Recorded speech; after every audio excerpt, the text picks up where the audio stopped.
Looks like winter is finally coming to an end, which means it's time to start casting again. That almost rhymed. No, it didn't.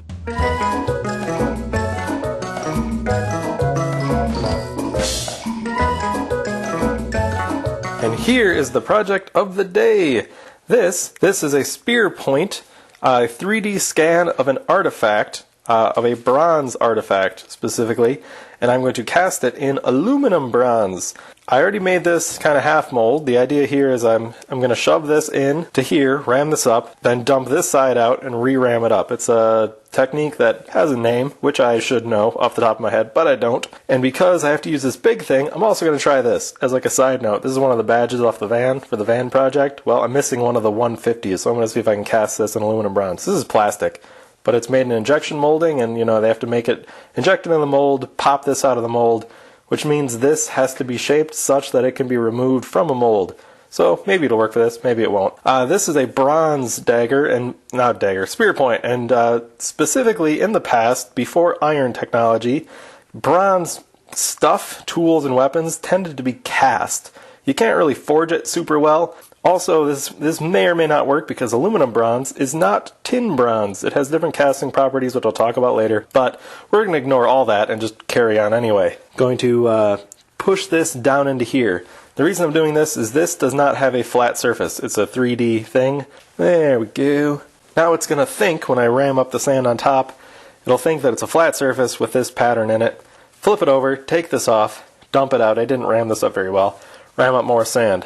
One thing I would like to do this year in particular in casting is work on my molding skills. Molding is, making the sand. I really need to get a sock. Some people put this in a sock and then dust it over. Yeah, I'm not doing that because I wear my socks until they have gigantic holes in them, so it would kind of be worthless for this. I'd just dump a big pile of baby powder on there. Now, making a sand casting pattern, your pattern is important. It is. It's very important that your pattern be as nice as possible. And I've sanded this. I haven't really done much, if I'm honest, kind of lazy. But you also want your sand ramming to be done properly. And you want the gating to be done properly. I need a lot more of this powder junk. And gating, in particular, that's the part where the metal flows in. Between where you pour it in and it flows through and gets to the pattern itself is the gating. And there are a bunch of different tricks with gating. And my sand ramming and my gating in particular, I think, could use a lot of work. So that's what I'm going to focus on. And the reason you want that to kind of be top-notch kind of job is you get a better surface finish. Here's the aluminum bronze hammer. Now, this is a match pattern. Kind of did, you remember? Whoops. And you'll see kind of a crummy finish. I intentionally didn't sand this down. Some of it has kind of junk that's loose sand and other crap. And other problems, this big crater, this sinkhole crater thing was because I didn't have a properly placed feeder. So when this was solidifying, it was sinking. And aluminum bronze has some shrinkage issues when it solidifies more so than other metals. So here's my setup. I got this in, I got the powder on. This has a really thick spot right here. This is kind of a thicker spine with thinner blades. This is one of my feeder things. This is a 150 off my van. And here's the Jeep thing again. My parents are talking seriously about buying a Jeep maybe, so why not? Golden Jeep keychain. So the idea here, and I'm going to put a feeder here because this thick spot this is the thickest spot right here, and it kind of thins as it goes to the end. So I'm going to put this feeder here again on the other side. So this will be the last thing to freeze, and it will feed this as it finishes solidifying. So you have no shrinkage in this like on the hammer. I'll have a lot of shrinkage on this, the top of this, but who cares? This is going back in the melt pile. I'm not going to care about shrinkage of these parts because these are just kind of add them in, why not? Put the in-gate here, not on the end, here. It's going to have to flow in here and get trapped. Any junk might get trapped back here. Then it's going to flow over here to this side and flow in this direction. The idea there also is that since this will be on the bottom, any junk on the bottom will get trapped at the end, and this will have to fill up and then overflow into this feeder. You don't want the metal rushing into your patterns because you'll get turbulence, which can lead to oxidation. That can also lead to sand being washed into your patterns. I've seen people shake with these things, these riddles. Well, Petrobond doesn't seem to like doing that. It's just too sticky. Particularly concerned with getting the detail into all the tight spots on this 150. Pretty sure it's not going to work. I know that's not confidence inspiring, but I'm not confidence inspiring. I shouldn't be inspiring your confidence. Don't look to me to fix your emotional issues. Fire is way better. No, don't look to fire. That was a joke. Don't burn stuff down. You know, while I was ramming up this top flask in preparation of beginning this process, my daughter was in here, 4-year-old, playing in the sand. She was careful to keep the sand in the box of sand. She was having a good time. Made me think, I think it's a good idea to get kids involved in this kind of stuff. Maybe not the fire part or the melting metal part, but just in general, making things in the garage and having a good time doing a productive hobby. Because eventually they're going to find something to do. And when I was that age, I don't remember what I did. But when I was older, I played video games and rode my bicycle. The bicycle was a good hobby, although it did end up in some broken bones. But maybe, just maybe, I can get my kids into a more productive hobby, get them to appreciate when you make things, and all of that. To avoid future rambling, I think I'm just going to cut ahead until I have all this rammed up. The point I was going at was, if you have kids, get them interested in crafts and other making things, productive hobbies where they can learn stuff. It'll help them develop some skills maybe they can use, just have a general good time with stuff, and also perhaps be able to spot when things are made poorly. Very few people, I think, have that ability to spot when things are crap.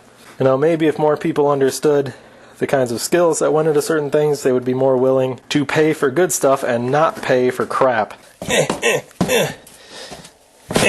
I guess I did ram it up pretty properly. Hammer! Man, these little ribs, they really help. Okay, back to the ramming. Here's going to be my feeder, and I'm actually going to push the feeder through to create another little trap for junk to get in there. There's a whole lot of traps, and then I'm going to cut the gates for the rest of these. But I'm still going to need venting. Now this is Petrobond sand, and Petrobond sand vents pretty well to begin with, so I've heard a lot of people say don't even bother. But I'm going to vent it with a wire. So I'm going to put a lot of little poke holes.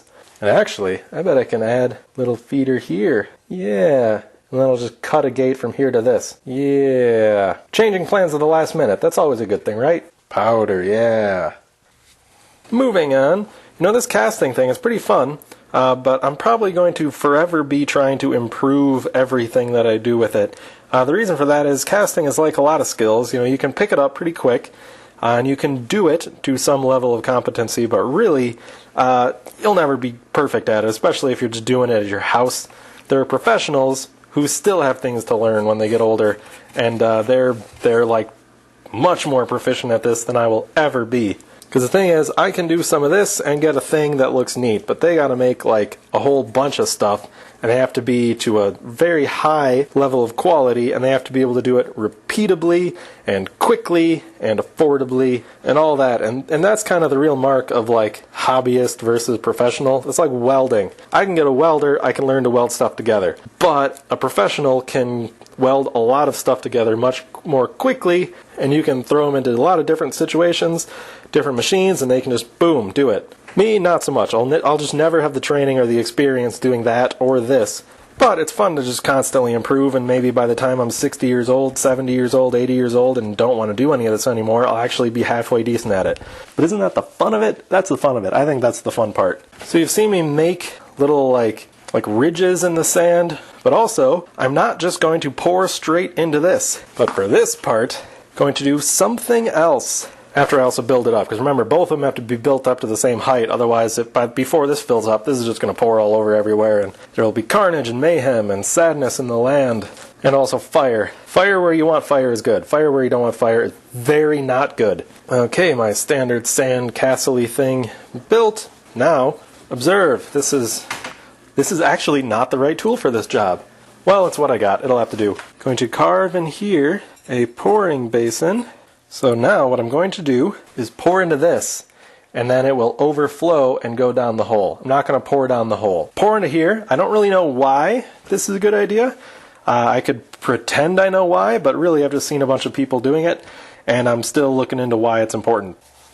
All right. That looks promising. Oh no, throwing trowels.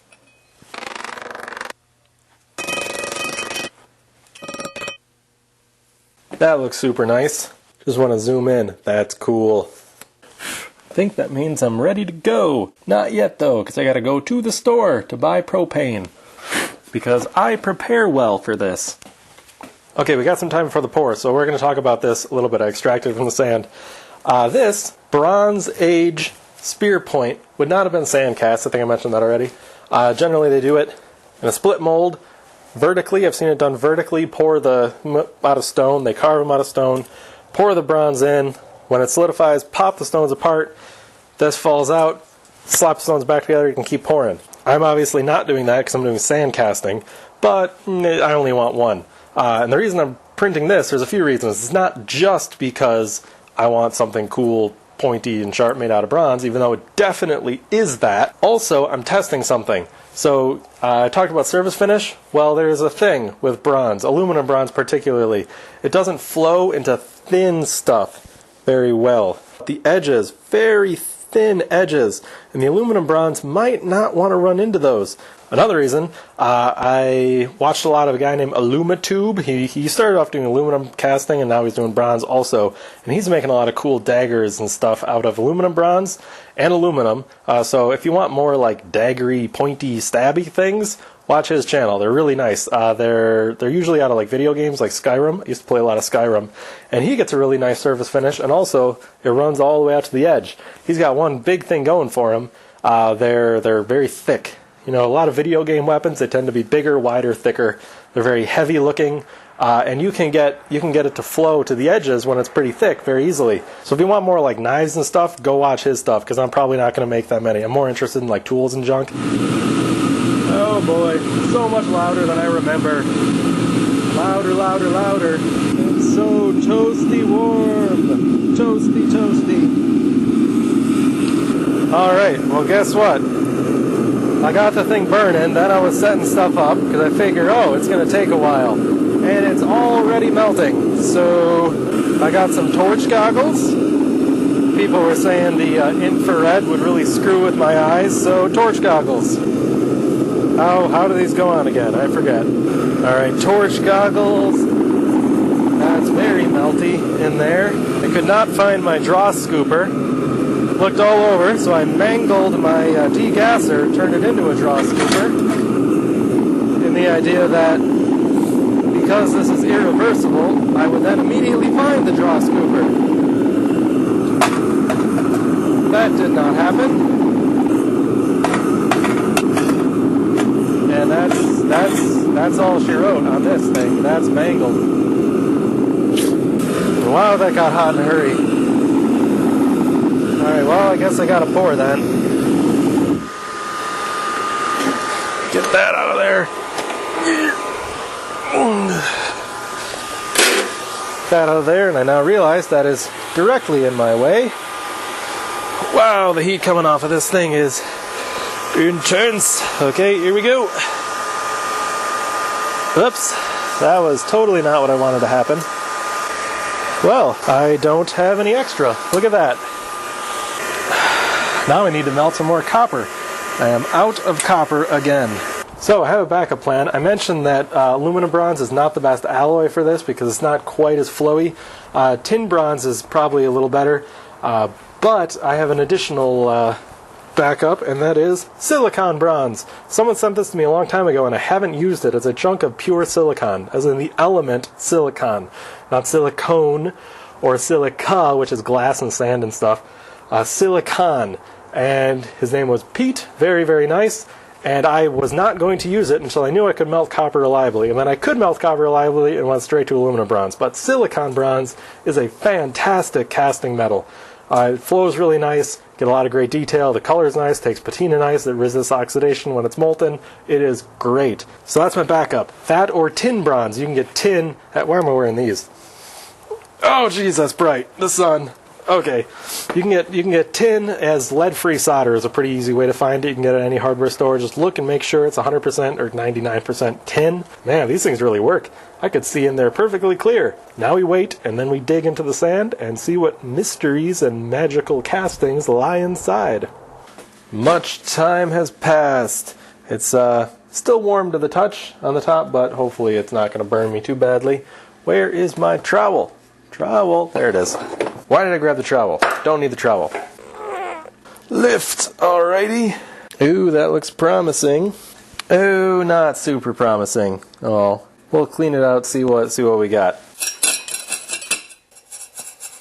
I'm trying to keep the sand together so I can separate it. Separate the burned out stuff from the non-burned out stuff. Let's see what we got. Alright, here's what we got. I'll cut these out with a grinder in a minute here, but it looks like I was right in that it had trouble flowing into the thin sections. It still kind of looks cool. Look at all the shrinkage there.